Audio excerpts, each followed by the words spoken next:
लेकिन जो हिंद केसरी होगा वो तो सब न ठोकर ठाठा गए। तो परमात्मा तो कबीर जी जो है वो पूर्ण परमात्मा है, वो वास्तविक।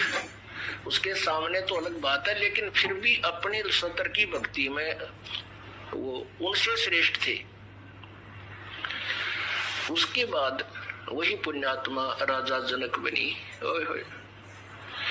अब आपने राजा जनक के बारे में सुना कि उसके 10,000 रानियां थी और फिर भी वो भक्ति कर गया। इसका अर्थ ये नहीं है कि दुराचारी व्यक्ति भी पार हो जाएगा। वो जनक जी पार की तो या उसी के बाद ये बताना चाहता हूं मैं दास के आगे वही आत्मा स्वर्ग में अपने पुण्य भोग गए और नरक में भी जाना होता है। जितने भी जो अन्य गलतियां की हैं, जब तक परमात्मा की शरण में नहीं आते पूर्ण ब्रह्म की में, तब तक दोनों अकाउंट बराबर रहते हैं, साथ साथ चलते हैं। पुण्य अलग से लिखे जाते हैं, पाप अलग से। पुण्य के लिए स्वर्ग और पाप के लिए नरक, ये अवश्य भोगने होते हैं। कबीर परमेश्वर जी की शरण में आने के बाद पाप कर्मों में आग लगा दी जाती है। जब ही सतनाम हृदय धरो भयो पाप को नासे, मानो चिनगारी अग्नि की भाई पड़े पुराने घासे। जैसे 1000 टन और सूखा घास फूस ईख की पत्ती पड़ी हो और उसमें एक माचिस की सीख लगा दे, सबको जला के राख कर देगी और तेज हवा आएगी, उस राख को भी इधर उधर फेंक के वहां कति क्लियर कर देगी। तो ऐसे ही कबीर परमेश्वर की साधना से ही घोर से घोर पाप भी नष्ट हो जाते हैं। अन्य किसी भी परमात्मा देव की साधना से जीव के पाप अक्षमा नहीं हो सकते। जैसे कर्म वो करता है वही भोगने, दोनों ही भोगने पड़ते हैं। आप उसके लिए, आपको समझदार के लिए तो एक संकेत ही काफी होता है, पर्याप्त होता है। जैसे महावीर जैन जी के आपको जीवन बहुत बार दिखाया दास ने कि वो पुण्यों के कारण तो 80 लाख बार देवता बना और पाप कर्मों के बार क्या बना, 60 करोड़ बार हाथी, 30 करोड़ बार कुत्ता, 20 करोड़ बार बिल्ली हो, तुरा गजब हुई हो। ये जुल्म दोनों भोगने पड़े। ऐसे ही ये प्यारी आत्मा जो अम्बरीश राजा था, फिर राजा जनक हुआ, यानी एक युग में कई लाखों वर्षों का अंतर हो जाता है। तो उस दौरान स्वर्ग के पीरियड को भी भोग लिया और नरक के भी भोग लिया और फिर कुछ शेष पुण्य और रह जाते अधिक, तो राजा फिर बन गया जनक। उसके बाद फिर क्या हुआ, राजा जनक जिसने सुखदेव जैसे कर्म सन्यासी को भी फेल कर दिया एक गृहस्थी व्यक्ति ने अपनी साधना के अनुसार, यानी वो उसी सतर के पहलवान थे। अब कबीर परमात्मा तो समझ लो इंटरनेशनल लेवल का पहलवान है, इसके सामने तो सारे ही फेल हो जाएंगे, परंतु अपने सतर में जो अपने लेवल के जो ये साधक थे उनमें वो श्रेष्ठ थे। अब आगे क्या हुआ कि राजा जनक जब शरीर छोड़कर चला, उसने इतने यज्ञ कर रखे थे, बहुत ज्यादा धार्मिक योग कर रखे थे। उन यज्ञों के कारण स्वर्ग प्राप्ति होती है और विष्णु जी के उस एक मंत्र का जाप उसने कर रखा। परमात्मा मिले थे उसको, लेकिन ये लोग नहीं मानते, उस अज्ञान के ऊपर बहुत दृढ़ हो जाते हैं। उन्होंने उनमें से एक मंत्र अच्छा लगा विष्णु जी वाला, उस ये 5 मंत्रों में से उस एक की, और साथ में माया प्राप्ति के लिए शक्ति का जो बीज मंत्र ये दास आपको देता है, उन दोनों की रटना, उनका दोनों का जाप करता रहा। उनके आधार पर विष्णु लोक में गया और यहाँ उसको माया की अधिकता प्राप्त होगी। जाते समय और बहुत ज्यादा उसने यज्ञ कर रखे थे, पुण्य यानी धार्मिक यज्ञ कर रखे थे, भंडारे आदि करते थे ये राजा लोग, वो भी किए हुए थे। तो वो विमान में बैठकर गया, विष्णु जी के मतलब लोक को चला। तो रास्ते में काल का जाल देखो पुण्यात्माओं कैसा भयंकर है। ये प्राणी अनाथ जीव कैसे निकल सकता काल के जाल से, जब तक कबीर परमात्मा की शरण हमें नहीं रहेगी। अब वहां एक नरक के साथ से, एक नरक के अंदर 12 करोड़ आत्माएं अपने पाप कर्मों को भोग रही थी, बुरी तरह चिल्ला रही थी, हाहाकार मचा हुआ था। वहां से राजा जनक जी का विमान निकाल दिया। राजा जनक ने, क्योंकि संत में दया होती है, उसने उन अपने साथ जा रहे जो भगवान के जो पारखत थे, अर्थात वो भगवान के दूत थे, उनसे कहा, देवदूतों, ये चिल्लाहट की आवाज किसकी है? उन्होंने बताया कि राजन, यहाँ पर एक नरक है, उसमें अपने किए हुए पाप कर्मों का भोग ये आत्माएं भोग रही है, इसलिए इनकी हाहाकार मची हुई है। उसने कहा कि मेरा विमान रोको। किसने? जनक जी ने मेरा विमान रोको।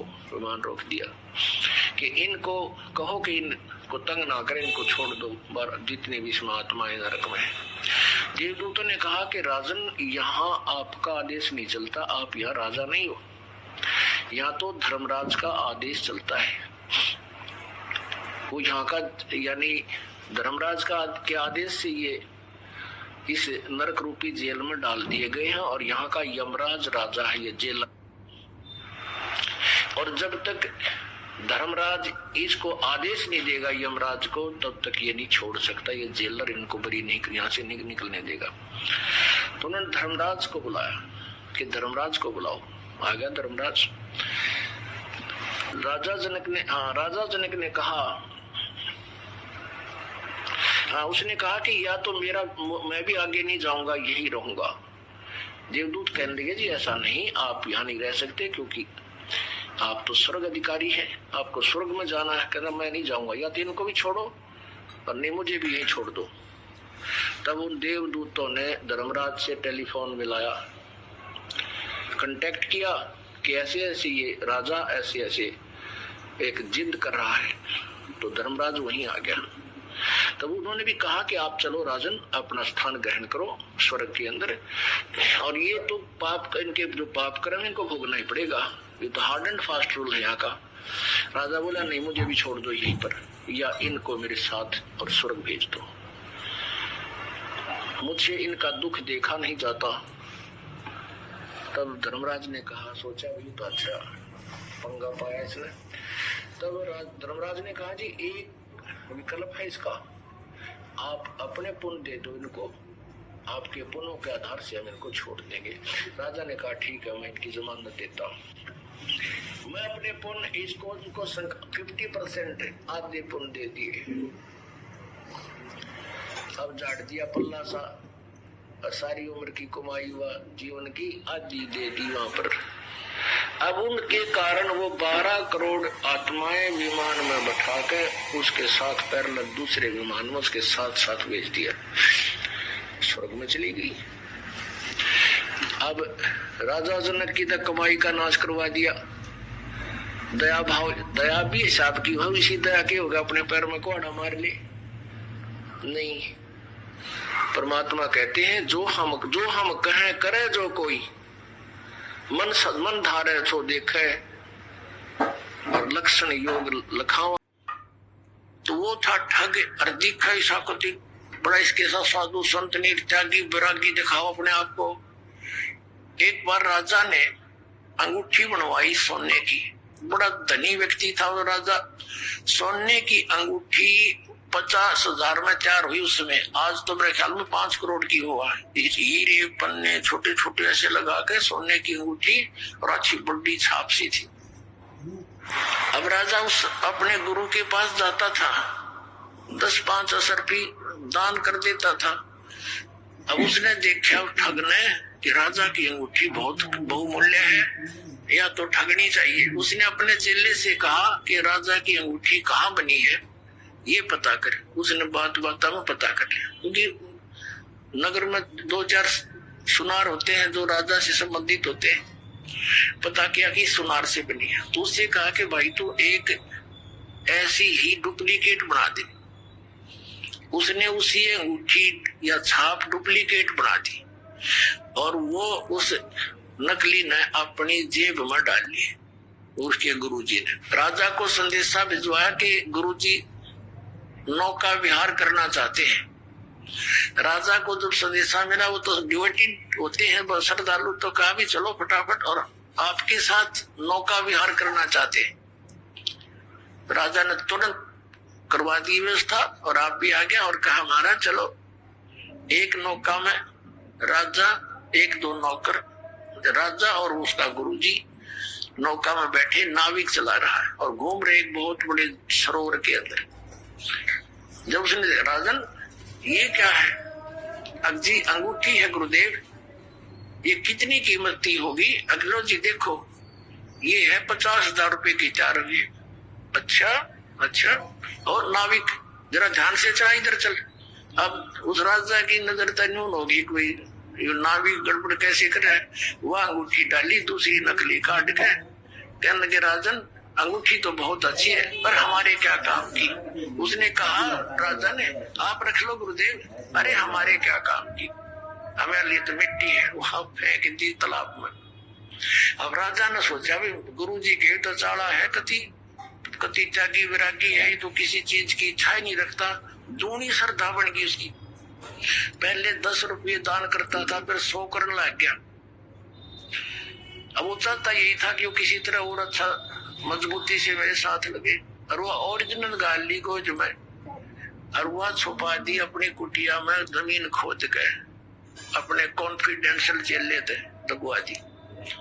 कुछ दिनों के बाद उस चेले की गुरु की बिगड़ गई। चेला उससे नाराज हो गया। उस चेले ने सोचा इस गुरु जी की जय तोड़वाऊं। उसने मंत्री से कहा कि मंत्री जी, राजा की अंगूठी हमारे गुरु जी ने धोखे से ऐसे ऐसे कर रखे है। अब मंत्री कहने लगा, भाई सच्ची बात है वो तो बताइए। अगली कति सच्ची है, अग पक्की बात है, अगली कति पक्की बात है। मैंने अपने हाथ से दाब रखी, इसने मेरे से बनवाई थी, एक सुनार से मैं गया था बनवा के, नकली बनवाई थी। ओरिजिनल तेज ने वहां दाब दी और वह फेंक दी जल में। इसने ठग गया है राजन को। मंत्री ने भाई सोचा, चल भाई डट जा, मैं थोड़ा समय आने पर बात करूंगा। सीधी बात तो नहीं कर सकते क्योंकि राजा तो जबरदस्त इस पर विश्वास किए हुए है। एक दिन धीरे धीरे मंत्री ने कहा, राजन मैंने कुछ बात सुनी है। क्या? कि आपकी अंगूठी उस आपके गुरुजी ने आपके साथ धोखा करके और नकली जल में फेंक दी, असली वो लिए बैठा है। अब राजा ने बोला, मंत्री फिर से ये बात मत कहना, मेरे गुरुदेव के बारे में ऐसी बात तू बोलना मत। अब मंत्री चुप हो गया। परमात्मा ने दया करनी थी उसके ऊपर। कोई काफी देर जब मंत्री चुप रहा, कहने लगा, मंत्री सच बता, क्या ये सत्य है? अब मुझे जिसने बताया उसका कॉन्फिडेंशियल चेला है और उसे मैंने बहुत खोद कर पूछा कि सच्चाई होनी चाहिए। वो कह दी, कति सच्चाई ना, मेरी गर्दन काट दे। तो राजा इतना विश्वास करता था कि मंत्री अगर वहां बात कच्ची पागी तो मैं तेरी गर्दन काटूंगा, तो फिर तसल्ली कर ले। उसने फिर तसल्ली की, कन्फर्म होगी। तब वो चेला बुलाया, चेले से पूछा कि किस सुनार से बनवाई? तो सुनार बुलवाया राजा ने। मंत्री ने भी उस सुनार से पूछ लिया था। जब राजा को विश्वास हो गया, फिर भी नहीं हुआ, भी देखो मैं तो जब मानूंगा अंगूठी मेरे पास हाथ में होगी। वो बोला जी चलो मैं बता दूंगा। राजा, मंत्री, 2-4 सैनिक, 10 बॉडीगार्ड गए और जाते चेले ने काट के वह खोद कर दे दी। और गुरु बैठा बैठा देखे वह अंगूठी ये आपकी। तब राजा ने देखा, उसकी तरफ करड़ा करड़ा पैरा मार के गिर गया। वो उठा गए, माफ कर दो, आप तो बख्शनार हो, मुझसे गलती होगी। उसका दो मारी लात, अग निकल जाए दुष्ट यहाँ से। तो उस दिन के बाद देखो पुण्यात्मा दास क्या बताना चाहता है कि जो ये पुण्यात्माएं नकली संता कर फंसी पड़ी हैं और उन पर पूर्ण विश्वास करे बैठी परम घटी जान के। ठीक है, श्रद्धालु का ये स्वभाव होता ही होता है। अब ये ठग दुरुपयोग करते इस टाइप के, तो उस राजा को नास्तिक बना दिया उन्होंने। राजा ने आदेश दे दिया कि जो कोई भी संत साधु पावे मेरे पास लाओ। सीधा आदेश नहीं दिया कि इनको मारो और भगा दो, कि कोई भी संत मिल जाए उसको लाओ पकड़ के मेरे पास लाओ। अब सैनिक घूमने लगे, जहां भी कोई साधु संत मिले उनको राजा के पास लाओ। राजा उनसे प्रश्न करे कि तुमने कभी भगवान मिला है, तुम्हें रब मिला है, अल्लाह मिला है, आपको मिला है तो मुझे मिलाओ। अब चाहे वो अच्छे भगत थे, जैसे भी थे, नेक थे, उनमें सारे के ठग हुआ करे, तो उनका कोई उत्तर नहीं होता था। उनको उठा करके कैद में डाल दिया। एक संत ऐसे कोई समझदार सा था, उसको पकड़ जाए। उसने प्रश्न किया राजा ने कि मुझे दिखाओ भगवान तुमने मिला है तो। संत ने कहा जी एक दूध का गिलास मंगाओ। राजा ने सोचा ही पीता होगा, आदेश दे दिया नौकर को कि भाई मीठा करके गिलास दूध ला दे। अब दूध लाके उस ऋषि संत को दे दिया, साधु को। वो साधु दूध में उंगली दे रहे से देखे। अब राजा कहता जी पी लो, अपने पीना है तो, इसमें मीठा डाल रखा है, दूध है। उस संत ने कहा जी मैंने सुना है दूध में घी होता है, लेकिन आपके दूध में तो घी है ही नहीं, मैं पीऊं क्या इसको। तब राजा बताने लगे, हंसा कि महात्मा जी आप जंगल में रहते हो, आपको पता नहीं दूध से घी कैसे बनता है बताओ। इसको गर्म किया जाता है, फिर ठंडा सा करके नुआया सा करके इसमें जामुन लगाया जाता है, फिर दही बनता है, दही बनकर फिर भिगोया जाता है, रिड़का जाता है, फिर ये घी निकलता है, समझे। तब उस संत ने कहा राजन इसी प्रकार जैसे दूध से घी निकालने की विधि है, ऐसे ही परमात्मा के पाने की विधि है, मैं बताऊंगा और आप करो। राजा कहने लगा घड़ी बात मत बना, चलो अंदर, तुम बकवास ऐसी बातें मैंने बहुत सुन रखी है, तेरे जैसे पाखंडी। वो भी जेल में डाल दिया और चक्की पीसने की ड्यूटी लगा दी। 360 संत कैद में डाल रखे थे। राजा लोग इन अपराधियों को आटा पीसने की ही सजा देते थे, क्योंकि घोड़े गाड़े रखा करते, सैनिक रखा करते, उनका आटा उनसे ही पिसवाते थे। अब परमात्मा आते हैं, क्योंकि वो भक्त भी तो उसी परमात्मा की आत्मा है जो भगवान के लिए घर छोड़कर जंगल में बैठे थे। भले ही वो शास्त्र विरुद्ध साधना कर रहे थे, लेकिन वे पूर्व जन्म के उसी के बच्चे थे।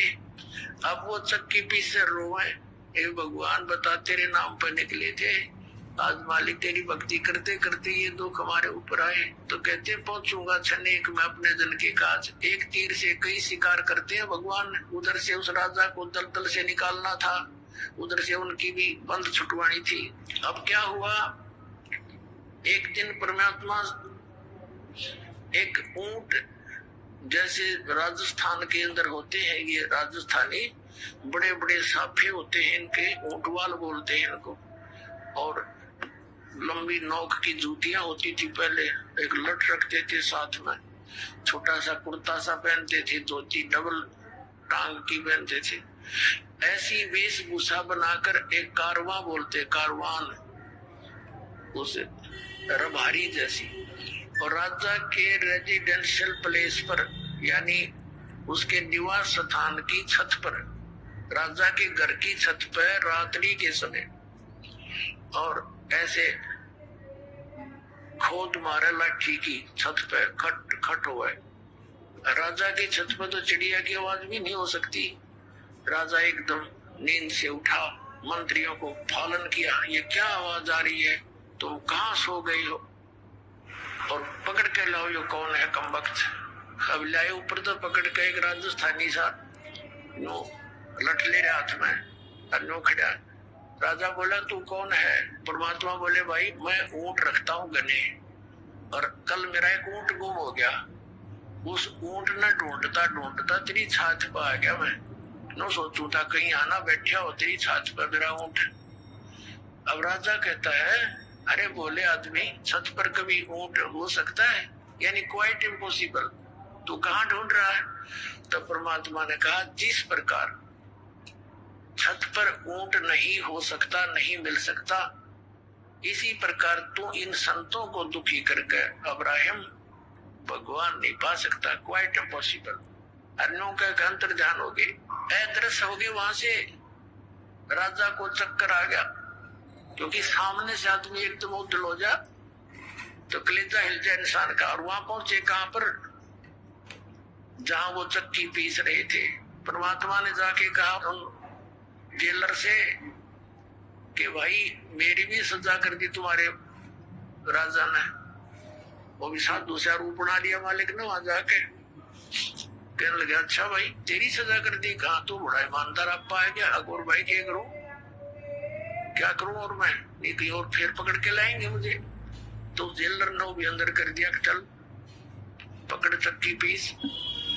अब परमात्मा बोले भाई बात सुन, सैनिकों पुलिस वालों, एक काम करेंगे हम, सभी उनसे कह दिया, कैदियों में डट जाओ, बंद कर दो चक्की को। एक काम करेंगे, चाहे तो आटा पिसवा लो और चाहे इसमें ये दाने डलवा लो। एक काम तुम करो, एक काम करेंगे। हाँ, उस सैनिका ने सोचा अच्छा ये तो क्रांतिकारी है भाई, इसने सारे ये चंगरा दिए। तो उन्होंने सोची कि लाइन की फड़क काट देंगे। पहले 4 घंटे रिसवाते थे, तो ईविन को 12 घंटे रिसवाओगे और हम कनक डालेंगे, ये पीसेंगे। कहने लगे तुम चक्की पीसो और हम कनक डालेंगे। परमात्मा बोले ठीक है, पोजीशन पकड़ो। अब वो सारे पुलिस वाले खड़े हो गए, तो पुलिस वाला एक का जना 10 चक्की हम डाल दे, इतना वो लगे रहे काफी देर तक। तो परमात्मा बोले भाई तुम खड़े हो जाओ साधु भक्तों और आंखें बंद करो। उन्होंने आंखें बंद कर ली और परमात्मा ने अपने हिस्से की जो चक्की थी उनके लिए रखी हुई थी, उसके डंडा लगा दिया सोठी। वो 360 चक्की अपने आप घूमने लगी, नो खखाट उठ गया। और परमात्मा बोले ले भाई सैनिकों कितना पीस लियो, आराम चले। परमात्मा ने कहा आंखें खोलो। उन आंखें खोली तो उस नगरी से बाहर 1 किलोमीटर दूर जंगल में सारे संत खड़े। और परमात्मा ने कहा इसे साकेत की नगरी में फिर बताइए, तुम भाग जाओ यहाँ से। वो तो छोड़ कर जूती जाओ खखाट, बाबा जी तक गए पार सीमा तक। अब उधर से क्या हो रहा है, वो चक्की आप चले, उन पसीने आगे बुखार चढ़ गए सारे उन पुलिस वाला के, और दूर खड़े हो गए। देखे सारे। फिर एक सैनिक गया राजा के पास कि राजन ऐसे ऐसे एक संत आया था और उसने ऐसे जादू जंत्र किया कि सारी चक्कियां चल रही हैं, सारे कैदियों ने भगा ले गया अंतर ध्यान करके। उधर से राजा के बारे में पता चला कि यहाँ भी आया था। राजा ने जाकर देखा कि सचमुच चक्कियां चल रही है। वो तो इसलिए था कभी सैनिकों के ऊपर फिर ये दुखी करा कर तुमने भेज दिया उनको। तो चक्की चलती देख कर वो कहने लगा भाई थारा दोष नहीं, ये तो मेरे पास भी आया था। अब उसकी वो सटाट हुई उसके वह कसक भगवान की उस दिन से। फिर कुछ दिन में भूल पड़ गई। राजा चिंतित हुआ तो मौलवियों से बुलवाकर, काजियों से, मौलवियों से एक ताबीज बंधवा दिया बाजू में।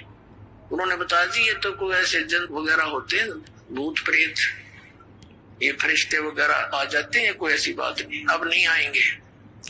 कुछ दिनों के बाद परमात्मा ने क्या करा, एक यात्री का रूप बनाया।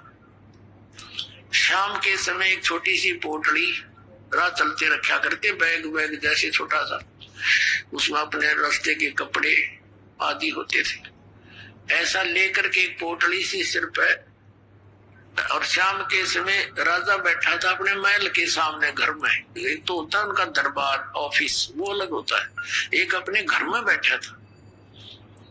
और वो परमात्मा पहुंच गए वहां सामने राजा के पास। राजा से जाकर कहने लगे अरे भाई धर्मशाला वाले, ए सराय वाले, एक कमरा किराए पे दे दे भाई, और उसका किराया बता दे, मैंने एक रात काटनी है।